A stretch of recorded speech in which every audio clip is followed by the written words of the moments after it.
In this lesson, we're going to continue to talk about substance painter brushes.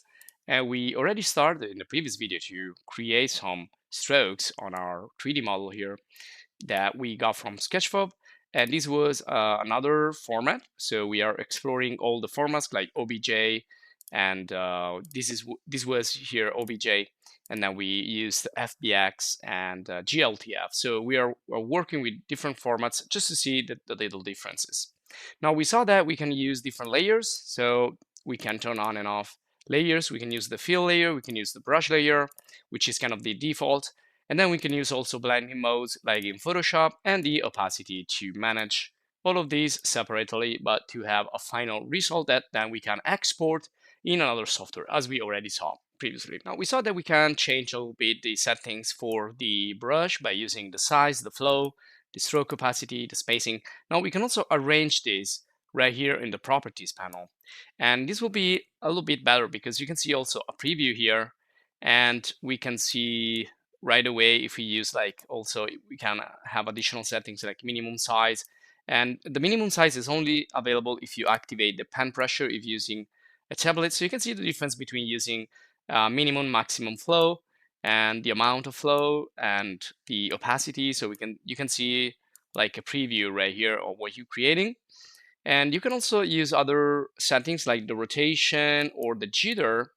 But to see this a little bit better, we can see a little bit of jittering here of the position, the angle, the flow, the size. But we can also do better if we use different alphas, and we're gonna see also this in this video. Now, if I use another color here, I will be able to see the effect there, and you will see that it's not going to be a uniform stroke anymore, but it's going to be kind of different. And you can also click here and apply the default brush. So go back to the beginning and get the default settings for this. Now, also, if you right click, you can access this properties panel, and we can see that we are working with two main elements here. Now, the first one is the shape of the brush that we're using. The other one is the material that we are applying with that brush shape. So we can customize both, and we can also save presets, one for the brush, one for the material, and also for the combination of the two. So well, here you can also apply the default from here. And if you right click, again, you can create a tool preset, you can create a material preset, and you can create a brush preset. So the tool is the combination, and they will be all saved in the libraries right here.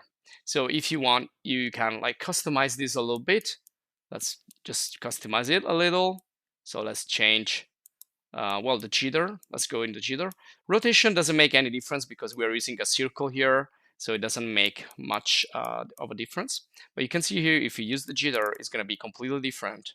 So if I want to save this, right click right here, and then create a tool preset, and that's going to be saved right there. And you can see also I've saved other ones, and there are also others here that we can use. These are the presets that you already have at your disposal in Substance Painter. Now, if you click here, you can also access directly the brushes that you have. Now, if these are the tools actually. So for example, you have bullets, and these are like, you see, these are not just 2D things. This looks like a 3D more than a 2D. So you can simulate like some 3D effects also with this. So you have cracks, and then you have footprints, and then you have frost, and maybe we want to increase the size for some of these. And then you have like glitters and glitter party, glitter stars, and also like painting, which looks more 3D than the original painting. There you go. So you can just select those. Also, you have like not grass, but like ivy and stitches and nails. So you can really play a lot with these presets. Just go there, select it, and place them around. And these are good for clothing, so you can do apparel design, you can do product design, and apply, seams or screws and so on, zippers. And we're gonna do more examples later. Now this has become quite of a mess, so I want to change the scene shortly. But first of all, I want to show you a couple of things. So first of all, if you mess up the interface, this could happen if you start like to click and drag all these panels and toolbars around. You can use more than one screen. You can dock them in another position. You can really customize anything here as you like. But if you think you did a mess, what you can do is go in the window here and just reset the UI. This will simply bring back the original user interface. And also you have the possibility to save, unload, and change here. You can hide and show the different toolbars. And if you don't find the properties which are really important right now, you can activate it from here. But this is, available in the default UI. So if you have any problem, come here. Now, also a couple of extra things that can be helpful. Also here, you can display the final material, or we can display the various channels with the C. Now, this is the base color right here. We learned that we can work with different channels, with different maps, with different textures, and we can see them by pressing the C. So here we have all the height effects. Now, height, it's a concept similar to the normal. So it's basically defining a fake 3D effect, which we already talked extensively also in other lessons. And this is the roughness. So where the material is more glossy, it's going to be more black. When it's more rough, it's going to be more white. So we can check all the maps that we are creating here. And this is, again, the combination of the various layers that we are using right here. And we can see all of them. And then this is the normal map. So if we export, we can export this normal map right here that we are kind of creating in the UV section there.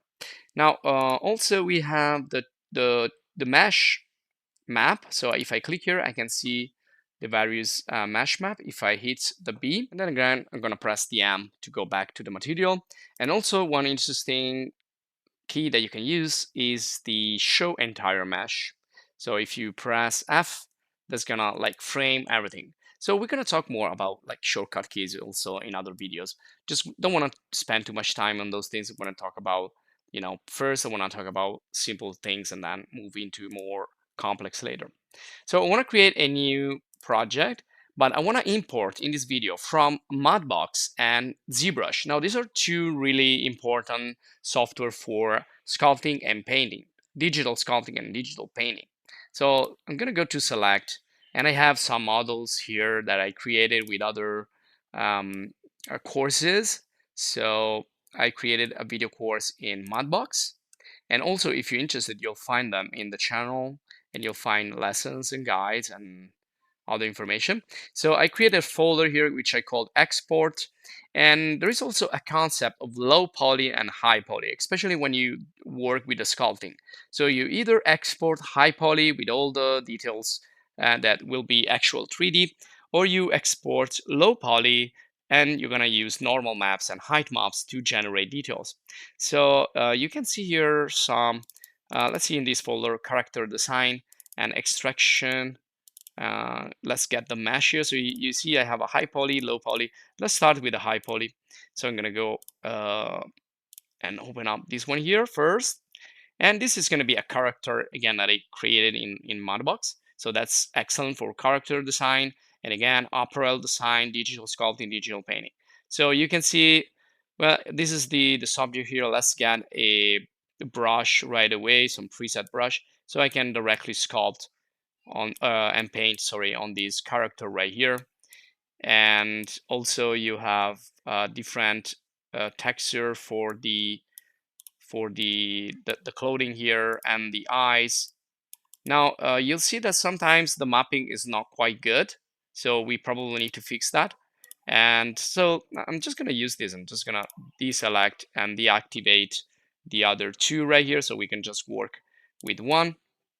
And you can see now that we can just, perfectly paint on this. We have a nice umbrella mapping right here. Now, if you see this mesh, it has a lot of details, especially in the face. And that's going to be really heavy when you use it in 3D.